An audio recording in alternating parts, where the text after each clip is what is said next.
Para po sa ating mga motorista, asahan po na magkakaroon ng bahagyang pagsisikip sa daloy ng trapiko at ilang road closure sa paligid ng Amoranto Sports Complex sa Quezon City ngayong darating na linggo upang magbigay daan sa gaganaping 2026 National Age Group Aquathlon. Ayon sa Quezon City Government, ipapatupad ang mga traffic restriction mula alas 12 ng hating gabi hanggang alas 10 ng umaga sa mga kalsadang malapit sa Amoranto Sports Complex. Isasara sa mga sasakyan ang Don A. Roses Avenue eastbound mula South AA hanggang Scout Santiago.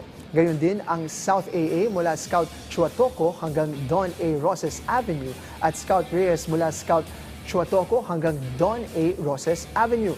Pinapayuhan naman ang mga motoristang papuntang Quezon Avenue westbound na dumaan sa Scout Tobias o Scout Chuatoco Avenue, habang maaring gamitin ang Scout Chuatoco Avenue o Scout Lozano na mga papuntang Tomas Morato. Samantala, mula alas 3 ng madaling araw hanggang alas 10 ng umaga, ipapatupad din ang one-side parking sa ilang bahagi ng Don A. Roses Avenue westbound, Scout Chuatoco Avenue at Scout Reyes. Magtatalaga rin ng mga tauhan mula sa Traffic and Transport Management Department at Department of Public Order and Safety upang mangasiwa sa daloy ng trapiko at tumulong sa mga motorista. Pinapayuhan ang mga biyahero na magplano ng maaga at gumamit ng mga alternatibong ruta habang isinasagawa ang nasabing kompetisyon.